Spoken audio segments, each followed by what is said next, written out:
keajaiban beberapa surat dan ayat yang dianjurkan dibaca setiap hari dalam rumah kita.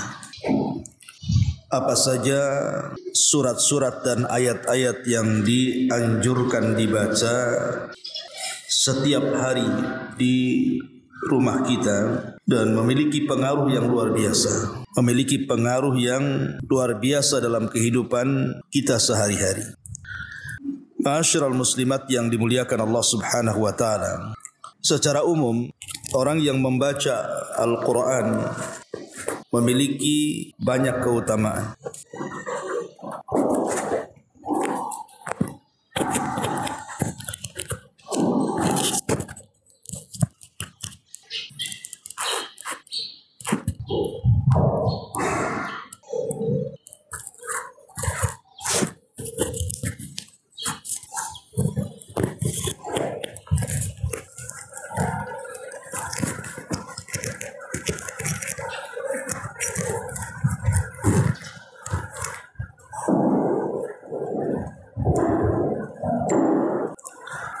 Saya ulangi bahwa membaca Al-Quran secara umum itu memiliki banyak keistimewaan dan keutamaan. Karena setiap huruf yang kita baca itu mendapatkan 10 kebaikan.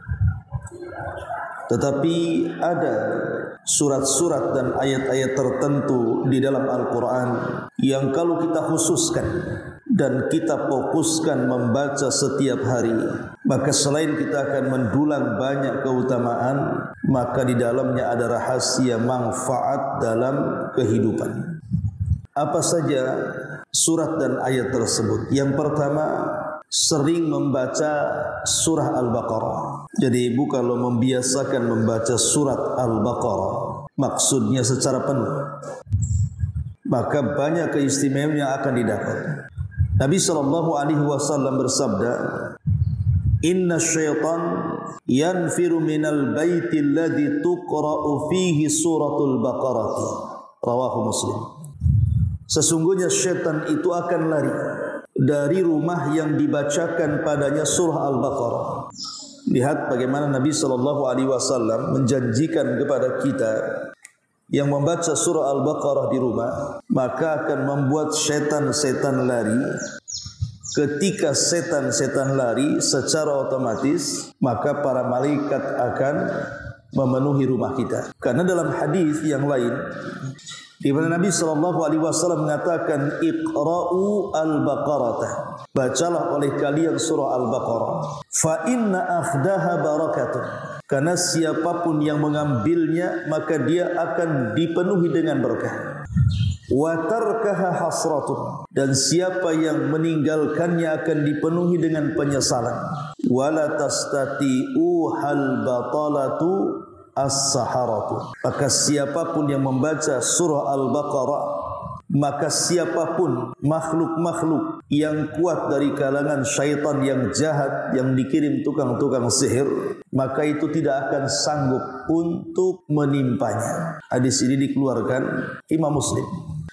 Lihat dalam hadis yang kedua, Nabi SAW menjanjikan siapapun yang membaca surah Al-Baqarah di rumah ini akan mendapatkan keberkahan. Dan berkah itu artinya kathratul khairi wastiqrar. Banyaknya kebaikan-kebaikan yang didapat orang-orang yang dalam rumah itu. Dan kebaikan itu tidak akan pernah lenyap dan hilang. Ya, namanya berkah dalam rumah itu bisa saja mungkin anak-anak kita menjadi anak-anak yang soleh dan soleha, atau pasangan kita menjadi pasangan yang soleh dan soleha, atau boleh jadi mungkin Allah mudahkan rizkinya, Allah mudahkan urusannya, dijauhkan dari penyakit, dan begitu seterusnya. Itu arti berkah dalam rumah. Dan itu akan didapat bagi orang-orang yang suka membaca surah Al-Baqarah. Tetapi Nabi SAW juga mengatakan, siapa yang meninggalkannya maka dia akan mendapatkan penyesalan. Artinya karena dia tidak akan atau dijauhkan dari berkah. Dan lebih daripada itu, wala tastati'u hal batalatu as-sahara, maka tukang sihir manapun tidak akan sanggup mencelakainya. Dan hadis ini dikeluarkan Imam Muslim. Sampai ada seorang syekh bercerita, Jadi ada seorang laki-laki yang jahat ingin menyihir seorang wanita. Dia datang ke salah satu dukun. Kemudian dia mengatakan, "Pak dukun, tolong sihir fulanah bintu fulanah." Maka sang dukun mengatakan, "Iya, saya siap menyihirnya, tetapi bayarannya mahal." Maka laki-laki jahat ini mengatakan, "Tidak ada masalah, berapapun yang kau minta ku bayar, tapi kau sihir wanita itu." Akhirnya kemudian setelah dukun itu mendapatkan bayaran dan sudah lewat 3 hari, rupanya tidak terjadi apapun dengan wanita itu. Akhirnya kemudian sang dukun mengembalikan uang imbalannya dan mengatakan, "Aku tidak bisa menyihirnya, tapi kalau engkau mau, aku memiliki guru spiritualku. Datanglah ke guruku, boleh jadi mungkin dia bisa menyihirnya." Kemudian dia datang kepada guru penyihir itu. Kemudian sang guru penyihir mengatakan, "Baik, aku akan sihir wanita yang kau maksud, tetapi bayarannya jauh lebih besar." Maka sekali lagi laki-laki ini mengatakan, "Berapapun bayaranmu akan kubayar, tapi kau sihir dia." Kemudian setelah mendapatkan bayaran, dia pun mulai menyihir wanita tersebut. Tetapi setelah lewat 3 hari, tidak terjadi apapun dengan wanita itu. Akhirnya tiba-tiba kemudian sang guru sihir ini mengembalikan imbalannya kepada laki-laki jahat tadi. Tapi dia mengatakan, "Kalau engkau mau, aku memiliki kawan. Dia jago sihir. Dia lebih hebat dibandingkan diriku. Datang ke dia." Akhirnya kemudian laki-laki jahat ini mendatangi tukang sihir yang ketiga. Dan imbalannya juga lebih besar. Tapi dia tetap mau membayarnya. Dengan syarat dia menyihir wanita itu. Tapi sekali lagi setelah 3 hari tidak terjadi apapun dengan wanita itu. Barulah kemudian dukun yang ketiga menceritakan kenapa wanita itu sulit dan susah disihir. Dia mengatakan bahwa dia dapat informasi dari jin yang dikirim untuk menyihir wanita itu, bahwa jin-jin jahat itu tidak bisa mendekati karena wanita itu setiap malam membaca surah Al-Baqarah. Kisah ini dikisahkan oleh salah satu syekh. Walaupun seandainya kisah ini betul atau tidak, maka kita cukup dengan hadis Nabi SAW, "Wala tastati'u hal batalatus sahar."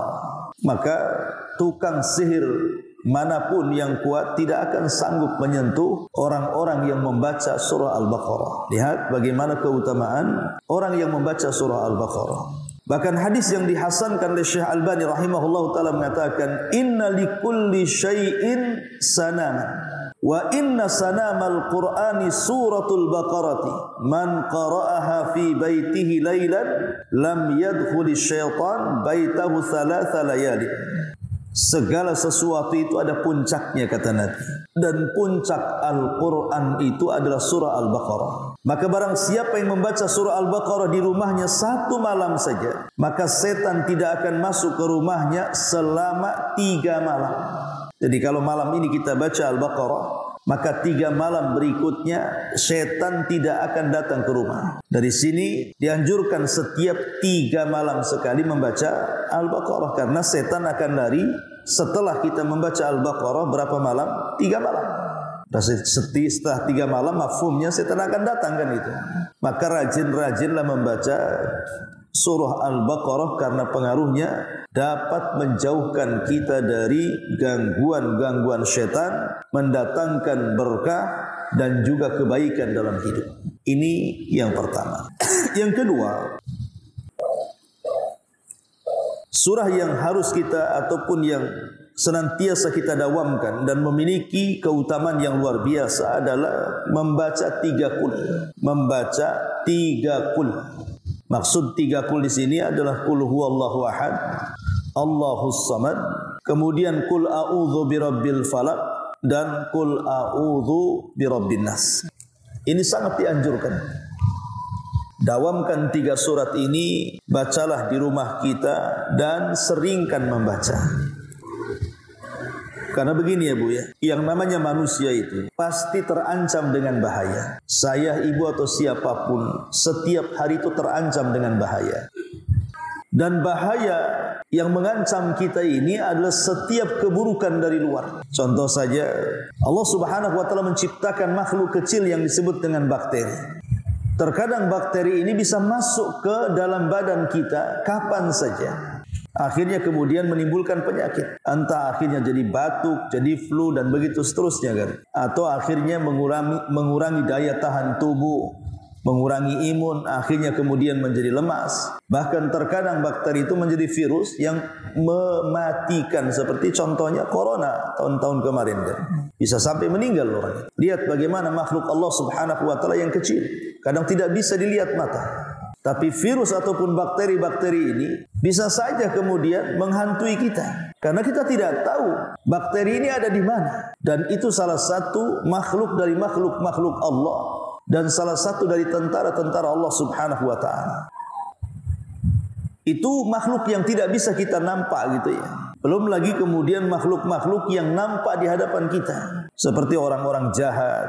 Atau binatang-binatang yang berbisa, binatang-binatang buas dan yang semacamnya. Atau mungkin serangan-serangan orang-orang yang hasad kepada kita. Orang-orang yang dengki dengan kita. Ataupun tukang-tukang sihir yang bisa saja kemudian dikirim orang untuk menyihir kita. Jadi keburukan itu senantiasa mengancam setiap hari kepada kita, baik siang ataupun malam, terutama di malam hari.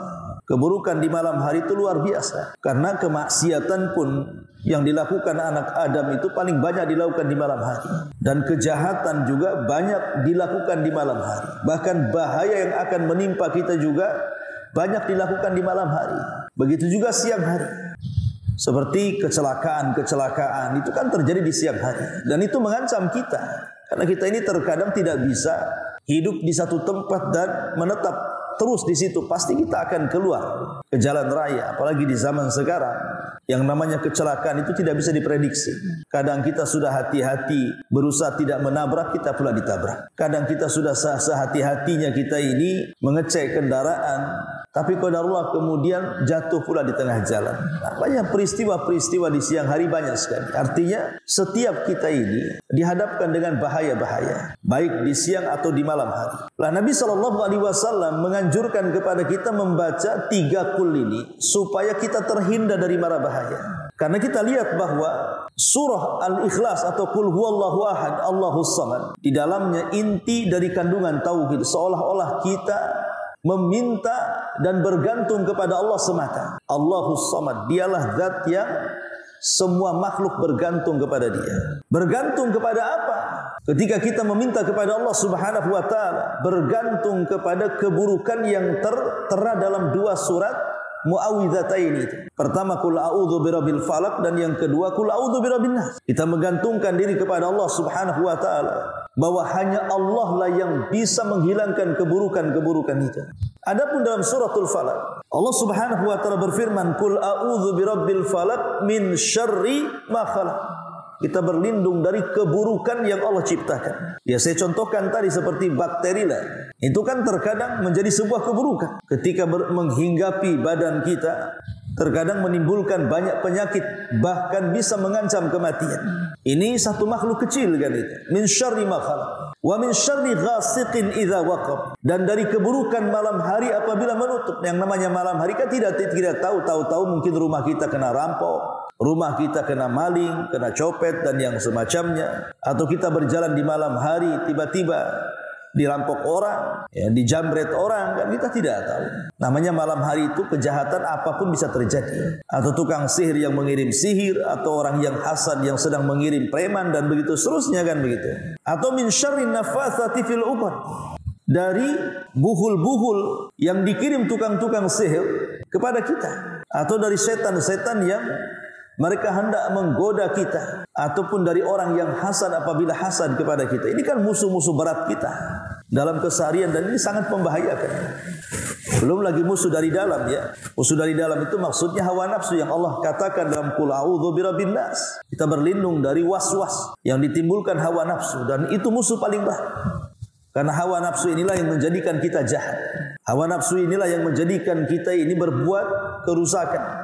Hawa nafsu ini menjadikan kita menjadi hancur berantakan dan begitu seterusnya. Lah, seolah-olah ketika kita disuruh untuk membaca 3 qul ini, kita meminta kepada Allah, berlindung kepada Allah, menggantungkan diri kepada Allah dari keburukan-keburukan baik yang datang dari luar ataupun yang datang dari dalam. Makanya lihat keajaiban 3 qul ini. Qul huwallahu ahad, kemudian qul a'udzu birabbil falaq dan qul a'udzu birabbin nas. Adapun keutamaannya sendiri disebutkan dalam hadis yang dikeluarkan Imam Nasa'i dari Abdullah ibn Hubayb radhiyallahu anhu. Nabi sallallahu alaihi wasallam bersabda, "Qul, katakan wahai Abdullah." Qultu, maka kata Abdullah ibn Hubayb, apa yang harus aku aqulu ya Rasul, apa yang harus aku katakan ya Rasulullah? Qala, maka Nabi SAW mengatakan, qul huwallahu ahad wal muawwidzatain, dan surah qul a'udzu birabbin nas dan qul a'udzu birabbil falaq. Kata Rasul, wahai Abdullah, katakan qul huwallahu ahad dan muawwidzatain, qul a'udzu birabbil falaq dan qul a'udzu birabbin nas. Kapan dibaca?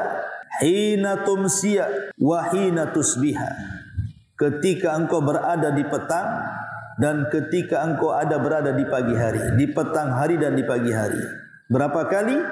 Thalatha marratin, 3 kali. Apa yang terjadi? Takfika min kulli syai', maka itu akan mencukupkan kamu dari segala sesuatu. Kalimat takfika min kulli syai'in, akan mencukupkan dirimu dari segala sesuatu, maknanya akan mencukupkan kamu dari seluruh bahaya yang akan menimpamu. Jadi 3 surat ini mencukupkan kita untuk membentengi kita dari semua bahaya. Bahaya makhluk yang jahat yang Allah ciptakan, bahaya malam yang apabila telah menutup, bahaya sihir yang apabila sedang menyihir, dan bahaya orang hasad ketika dia hasad, ataupun bahaya was-was yang ditimbulkan dalam badan kita. Maka dengan membaca 3 qul ini, kata Rasul, itu mencukupkan kita berlindung dari itu semuanya. Subhanallah, ya, luar biasa. Jadi bacalah di pagi dan petang hari, jadikan zikir pagi dan petang. Jadi kalau seandainya di pagi hari baca ini, atau di petang hari sebelum tidur kita baca. Kalau kita tidak sempat membaca sore hari, maka kita baca sebelum tidur. Dan biasanya Nabi SAW membaca 3 qul ini kemudian mengusapkan tangannya dari kepala sampai kaki, supaya terhindar dari semua bahaya yang akan menimpa saat tidur. Karena orang tidur itu tidak sadar. Orang tidur itu disakiti orang pun tidak tahu. Coba kalau ibu tidur, kira-kira bisa menghindarkah saat dipukul? Tidak bisa, namanya orang tidur. Ya diam sajalah dia. Paling kalau kesakitan dia bangun. Jadi orang tidur itu layaknya orang mati, Bu, karena ruhnya sedang keluar. Sehingga siapapun bisa menyakiti badan kita. Itulah orang tidur. Karena orang tidur itu posisi lemah-lemahnya manusia. Jadi posisi lemah-lemahnya manusia itu saat tidur. Karena orang bisa berbuat apa saja kepada orang tidur. Tetapi Nabi SAW mengatakan, jikalau kita ingin dilindungi jasad kita saat tidur, maka bacalah 3 qul di sini. Qul huwallahu ahad, qul a'udzu birabbin nas, dan qul a'udzu birabbil falaq. Maka itu semua akan melindungi kita. Makanya Abdullah bin Abbas radhiyallahu anhu pernah ditanya oleh Nabi SAW, ya Ibn Abbas, wahai Ibnu Abbas, ala adulluka bi afdali ma yata'awwadhu bihil muta'awwidhun, perkara yang paling utama dari lafaz-lafaz yang bisa seseorang berlindung kepada Allah Subhanahu wa taala. Maka Nabi SAW maka Abdullah bin Abbas mengatakan, ya tentu wahai Rasul, bala ya Rasulullah. Maka Rasul mengatakan, qul a'udzu birabbil falaq wa qul a'udzu birabbin nas.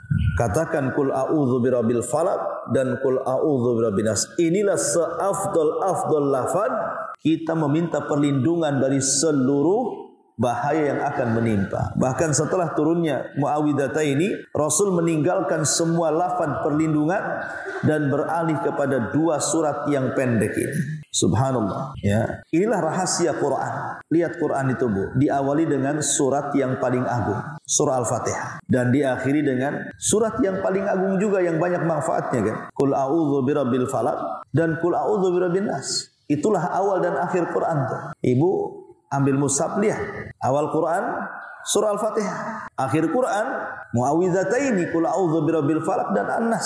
Seolah-olah Allah Subhanahu wa taala ingin memulai Quran dengan surat yang paling agung, begitu juga ingin mengakhiri Quran dengan surat yang paling bermanfaat bagi manusia. Dan ini salah satu bentuk rahmat Allah kepada kita, Bu. Di mana keutamaan-keutamaan yang banyak yang akan kita peroleh itu Allah tidak selipkan di surat-surat panjang. Coba kalau seandainya keutamaan-keutamaan seperti ini ada pada surah At-Taubah, ada pada surah Al-A'raf, ada pada surah Al-Maidah, kira-kira ibu mau baca nggak setiap harinya? Mana bisa, itu surah panjang, itu berjuz-juz itu. Tapi dengan diberikan surat-surat pendek namun keistimewaan luar biasa, kita bisa mengamalkannya. Karena tidak perlu waktu lama, 5 menit duduk saja 3 kul sudah kita baca tuh. Tapi kalau Allah letakkan di surah Al-Imran umpamanya, tidak cukup 5 menit tuh. Bisa setengah jam ibu baca itu. Bosan juga akhirnya kan. Lama-lama ditinggalkan pula amalan ini. Makanya di sini di antara rahmat dan karunia Allah Subhanahu wa taala memberikan dalam surah-surah pendek bahkan terpendek dalam Al-Qur'an ini keagungan yang luar biasa. Perlindungan dari segala sesuatu yang membahayakan kita. Ini yang kedua Bu ya. Ini surat-surat yang luar biasa. Bacalah surah 3 Qul. Qul huwallah yang merupakan sepertiga dari Al-Quran dan Mu'awwidhataini yang merupakan 2 surat perlindungan. Ini yang kedua. Yang ketiga, surat yang dianjurkan dibaca dalam keseharian kita adalah surah Al-Kafirun. Surah Al-Kafirun. Surah Al-Kafirun ini biasa digandengkan oleh Nabi SAW dengan surah Al-Ikhlas di banyak ibadah. Contoh dalam salat sunnah fajar yang Nabi SAW katakan rakaatai al-fajri khairun minad dunya wa ma fiha. 2 rakaat fajar itu lebih baik dibandingkan dunia dan isinya. Lah Rasul kalau melaksanakan 2 rakaat fajar, biasanya Rasul membaca rakaat pertama itu Al-Kafirun dan rakaat yang kedua Qul huwallahu ahad. Begitu juga dalam salat sunnah tawaf. Salat sunnah tawaf, habis tawaf kemudian kita menyingkir ke makam Ibrahim, kemudian kita salat sunnah 2 rakaat di belakang makam Ibrahim. Maka Nabi SAW selalu membaca dalam sunnah tawaf itu surah dalam rakaat pertama Al-Kafirun, rakaat kedua Qul huwallahu ahad. Kenapa? Nabi sangat mencintai 2 surat ini sehingga sering dibaca. Bahkan dalam sunnah nawafil qabla al-maghrib, sebelum maghrib terkadang membaca surat ini. Karena 2 surat ini disebut oleh para ulama sebagai suratul ikhlas. Dua-duanya disebut surah al-ikhlas.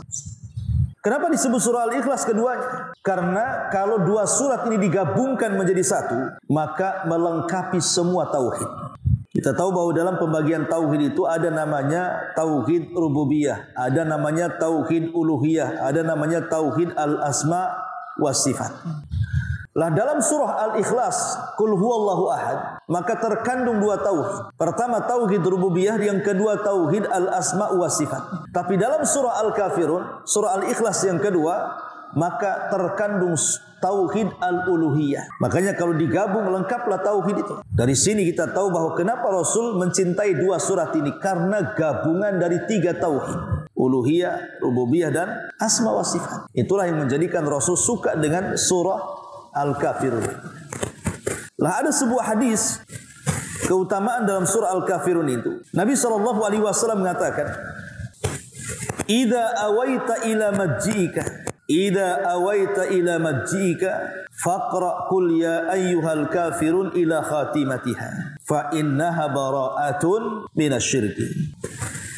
Jika engkau hendak tidur, bacalah surah Al-Kafirun hingga selesai, karena surat tersebut mengandung bentuk berlepas diri seorang hamba dari segala macam kesyirikan. Subhanallah. Seolah-olah Rasul ingin mengatakan, kalau kita sebelum tidur membaca surah Al-Kafirun, berarti tidur kita di atas tauhid. Tidur kita di atas fitrah, di atas tauhid dan di atas fitrah. Lihat luar biasa kan? Dan surah Al-Kafirun itu kan bukan berjuz-juz. 2 menit saja ibu sudah bisa kelar itu, kecuali ibu kurang hafal, jadi dibolak-balik saja itu. Ya. La a'budu ma ta'budun itu jadi bolak-balik itu kalau tak hafal. Tapi kalau lancar itu 2 menit selesai itu. Tapi lihat keutamaannya Bu. Kalau ibu membaca sebelum tidur, maka tidur ibu di atas tauhid, karena surat ini kata Rasul bisa melepas dirikan kita dari segala macam dan jenis kesyirikan baik besar ataupun kecil. Jadi kita tidur di atas fitrah, di atas tauhid. Kalau Allah takdirkan meninggal di atas tauhid, husnul khatimah. Bahkan dikatakan oleh Imam Al-Jauhari rahimahullahu taala ketika menukilkan perkataan Al-Asma'i rahimahullahu taala, dia mengatakan, wa kana yuqalu li qul ya ayyuhal kafir wa qul huwallahu ahad al-muqashqishatani ay annahuma tubri'ani minan nifaq. Surah Al-Kafirun dan surah Al-Ikhlas memiliki sebutan al-muqashqisatan. Apa maksudnya al-muqashqisatan? Bahwa keduanya bisa membebaskan kita dari sifat kemunafikan. Subhanallah. Jadi kalau sebelum tidur kita menggabungkan nih dua surat ini, Qul huwallahu ahad dan Qul ya ayyuhal kafirun, berarti pertama membebaskan dari segala bentuk kesyirikan, yang kedua membebaskan kita dari segala bentuk kemunafikan. Jadi luar biasa keistimewaan Qul ya ayyuhal kafirun. Maka jangan tinggalkan surah pendek ini, kita baca sebelum tidur. Ini yang ketiga. Kemudian yang keempat, bacalah surah Al-Mulk. Biasakan membaca surah Al-Mulk setiap malam sebelum tidur. Ini agak panjang. Tabarakalladzi biyadihil mulk wa huwa ala kulli syai'in qadir. Dalam sebuah hadis Nabi SAW mengatakan, inna suratan minal Qur'an 30 ayatan syafa'at li rajulin hatta ghufira lahu wa hiya suratu tabarakalladzi biyadihil mulku wa huwa ala kulli syai'in qadir.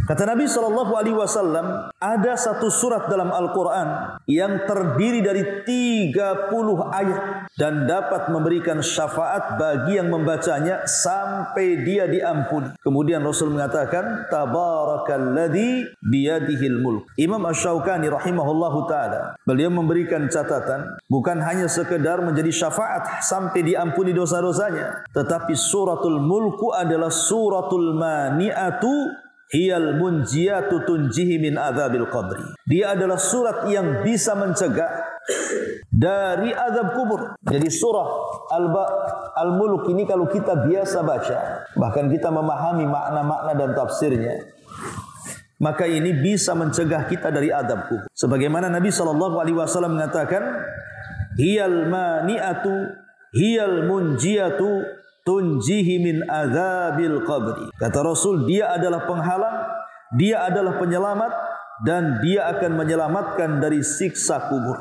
Makanya surah Tabarak sendiri para ulama mengatakan suratul maniyah, surah yang mendindingi kita dari azab kubur. Kapan dibaca?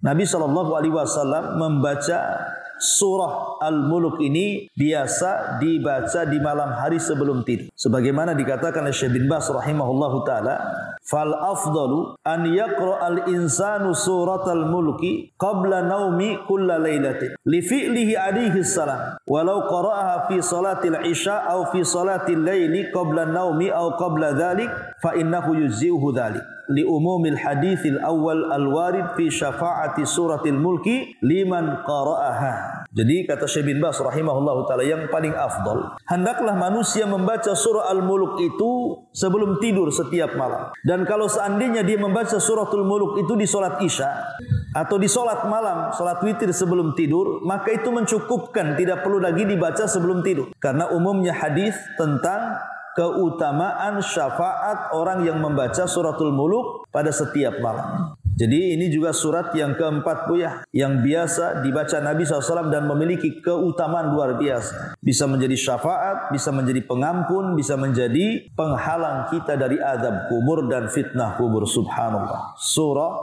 Al-Mulk. Tabarakalladzi biyadihil mulku. Ma'asyiral muslimat yang dimuliakan Allah Subhanahu wa taala. Kemudian juga surat yang dianjurkan dibaca adalah surah Al-Kahfi, tetapi bukan setiap malam. Dibaca di hari Jumat, baik siangnya ataupun malam Jumat. Karena ada hadis dari Abi Sa'id Al-Khudri radhiyallahu anhu. Nabi SAW mengatakan, man qara'a suratal kahfi fi yaumil jum'ati adha'a lahu min nuri ma bainal jum'atain. Barang siapa yang membaca surah Al-Kahfi pada hari Jumat, dia akan disinari cahaya di antara dua Jumat. Dalam riwayat, adha'a lahu min nuri fi ma bainahu wa bainal baitil atiq. Dia akan disinari cahaya antara dia dan juga Ka'bah. Dalam riwayat bainal jum'ataini, disinari di antara 2 Jumat. Lalu apa keistimewaannya? Maka disebutkan dalam hadis Abi Darda radhiyallahu anhu, kata Nabi SAW, man hafadha 10 ayatin min awwali suratil kahfi usima minad dajjal wa fi riwayatin min akhiri suratil kahfi. Jadi barang siapa yang membaca atau menghafal 10 ayat dalam surah Al-Kahfi di awal-awal, maka itu cukup menghindarkan diri dari fitnah Dajjal dalam riwayat 10 akhir surah Al-Kahfi. Jadi riwayat yang pertama 10 awal, riwayat yang lain 10 akhir surah Al-Kahfi itu bisa menjaga dari fitnah yang paling besar yang akan pernah ada di permukaan bumi sejak Adam diciptakan sampai manusia diwafatkan. Tidak ada fitnah yang lebih besar daripada fitnah Dajjal. Dan kita bisa menjaga dari fitnah besar ini dengan menghafal surah Al-Kahfi dan membacanya setiap hari Jumat. Nah, ini diantara juga surat yang dianjurkan dibaca. Tapi ini setiap Jumat. Ma'asyiral muslimat yang dimuliakan Allah Azza wa Jalla. Baik, kita beralih kepada ayat. Kalau ini kan surat-surat. Ya, pertama Al-Baqarah yang keistimewaannya luar biasa gitu ya. Kemudian 3 kul huwallahu ahad, kul a'udzu birabbil falaq, dan kul ya ayyuhan nas. Ya. Kemudian yang ketiga surah Al-Muluk, ya. Surah Al-Muluk. Kemudian yang keempat tadi surah Al-Kafirun, dan yang kelima surah Al-Kahfi. Maka kita berpindah kepada ayat. Pertama, ayat dalam surah Al-Baqarah 255 atau dikenal dengan ayat kursi. Ayat kursi ini, Bu, walaupun satu ayat, tetapi memiliki keagungan yang luar biasa yang tidak terdapat dalam semua ayat dalam Quran. Ayat-ayat dalam Al-Quran itu kan banyak. Contoh umpamanya satu ayat dalam Al-Quran, tabbat siyada abi lahabi wa tab, atau idza zulzilatil ardu zilzalah. Itu kan satu ayat. Tetapi bila dibandingkan dengan ayat kursi, maka kandungan makna ayat kursi tidak terdapat dalam semua ayat dalam Quran. Kenapa demikian? Karena ayat ini adalah ayat yang paling agung di dalam Al-Quran. Dan itu disabdakan Rasul kepada sahabat Ubay ibn Ka'ab. Ya. Jadi kata Nabi SAW, ya Aba Mundhir, ayyu ayatin fi kitabillahi afdal. Aba Mundhir, maksudnya Ubay bin Ka'ab, itu kunyahnya. Tahukah engkau ayat yang paling agung dalam Quran itu? Tapi Ubay tidak menjawab. Sebagai bentuk adab dia kepada Rasul, dia hanya mengatakan, Allah selamat wahai Aba Mundhir atas kecerdasan. Engkau bisa menjawab. Walaupun terjadi perselisihan para ulama, seperti pendapat Abul Hasan Al-Asy'ari, dia mengatakan tidak ada satupun ayat dalam Quran yang mengungguli ayat yang lainnya. Semua ayat sama karena semua firman Allah. Tapi pendapat jumhur mayoritas para ulama mengatakan ada, bahwa ayat-ayat dalam Quran itu bertingkat-tingkat. Hadisnya tadi hadis Ubay bin Ka'ab yang mengatakan bahwa ayat yang paling agung dalam Quran itu adalah ayat kursi. Karena makna dalam ayat kursi ini tidak terdapat di ayat-ayat yang lain. Bayangkan Allah memulakan dalam ayat ini dengan nama Allah, di mana seluruh nama-nama Allah bersumber kepada nama itu. Allahu la ilaha illahu huwal hayyul qayyum. Jadi dimulai dengan kata Allah, dan Allah itu nama di mana semua nama-nama Allah bersumber kepadanya. Makanya lafaz tauhid itu tidak boleh diganti Allah dengan yang lainnya. Umpamanya kita katakan la ilaha illa rahman, la ilaha illa al-aziz, la ilaha illa al-latif, la ilaha illa al-wadud. Tidak boleh, walaupun itu nama Allah. Karena nama-nama itu bukan sumber, tapi sumber nama itu dari kalimat Allah. Makanya la ilaha illallah, karena semua nama bersumber kepada Allah. Dan itu dimulakan dalam ayat kursi. Yang kedua, di dalam ayat kursi itu ada nama Allah yang merupakan Ismul A'zam, nama Allah yang sangat agung. Apa itu? Al-Hayyu Al-Qayyum. La ilaha illa huwal Hayyu Al-Qayyum. Dua nama ini menurut sebagian para ulama dikatakan Ismul A'zam, yang kalau kita meminta pasti diijabah, yang kalau kita berdoa pasti dikabulkan. Itulah Ismul A'zam. Karena Nabi SAW apabila dalam kondisi genting, dalam kondisi sedang kesulitan, kalau kursinya saja wasiat as-samawati wal ard, wasiat kursiyuhus samawati wal ard, Bisa meliputi langit dan bumi, dan kursi Allah itu artinya pijakan kakinya Allah. Bisa meliputi langit dan bumi. Macam mana zat yang menciptakannya? Walaupun menjadi khilaf ulama apa yang dimaksud kursi dalam ayat ini. Ada yang mengatakan kursi itu artinya arasy. Ada yang mengatakan kursi itu artinya ilmu. Ada yang mengatakan kursi itu artinya kekuasaan. Tapi pendapat Imam Ibnu Katsir mengatakan kursi itu artinya tempat berpijaknya kaki Allah Subhanahu wa taala, dan itu pendapat yang benar. Ya. Jadi ayat kursi ini biasanya oleh Nabi SAW dibaca di 3 tempat dalam seharinya, dalam kesehariannya. Pertama setelah solat wajib. Ibu baca setelah solat wajib. Kata Nabi SAW, man qara'a ayatal kursi dubura kulli salatin lam yamna'uhu duhulal jannati illa an yamuta. Barang siapa yang membaca ayat kursi setelah solat wajib, maka tidak ada yang mencegah dia masuk surga kecuali kematian. Kata ulama, maksudnya semata-mata ruhnya keluar dari jasad, maka ruhnya akan langsung ditempatkan di surga walaupun jasadnya masih dalam kuburan. Jadi semata-mata dia meninggal, ruhnya langsung ditempatkan di surga padahal jasadnya di kuburan. Itu maknanya tidak mencegah dia masuk surga kecuali kematian. Ada juga yang mengatakan maksudnya tidak akan mencegah dia masuk surga kecuali kematian. Maksudnya semata-mata dia meninggal dunia, dia akan mendapatkan nikmat kubur. Akan mendekati kamu, maka Rasul mengatakan, ya Abu Hurairah, tahukah engkau pencuri yang kau tangkap, yang kau lepas itu? Kata Abu Hurairah, tidak tahu. Kata Rasul, itu adalah setan. Tapi Rasul dia mengajarkan begini-begini, ya sadaqaka wa huwa kadzub. Ya, dalam hal ini dia benar, tapi dia itu pendusta. Dari sini kata Nabi SAW, kata para ulama ketika memahami hadis ini, berarti ayat kursi dibaca sebelum tidur, dan faedahnya 2, kita akan dijaga selama tidur kita, dan yang kedua tidak akan didekati setan sampai pagi hari, dan yang ketiga bacalah di pagi dan petang. Jadikan zikir pagi dan petang berdasarkan hadis Ubay ibn Ka'ab radhiyallahu anhu. Ini yang pertama, ayat kursi. Yang kedua, 2 ayat di akhir surah Al-Baqarah. 2 ayat di akhir surah Al-Baqarah. Nabi SAW bersabda, Inna Allaha kataba kitaban qabla an yakhluqas samawati wal arda bi alfai amin. Anzala minhu ayataini khatama biha surat Al-Baqarah. Wala yuqra'ani fi darin 3 layalin fayaqrabuha syaitan. Sesungguhnya Allah telah mencatat dalam catatannya sebelum menciptakan langit dan bumi 2000 tahun, di mana Allah telah turunkan 2 ayat yang mengakhiri surah Al-Baqarah. Tidaklah kedua ayat itu dibaca di rumah seseorang selama 3 hari berturut-turut, maka dia tidak mungkin disentuh setan.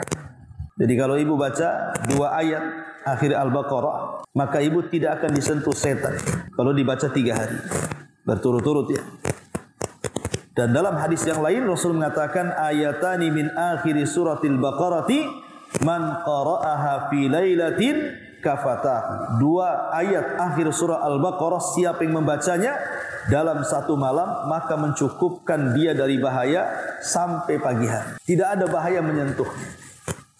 Tidak ada bahaya apapun, mau bakteri, mau apa, tidak akan disentuh bagi orang yang mendawamkan 2 ayat di akhir surah Al-Baqarah.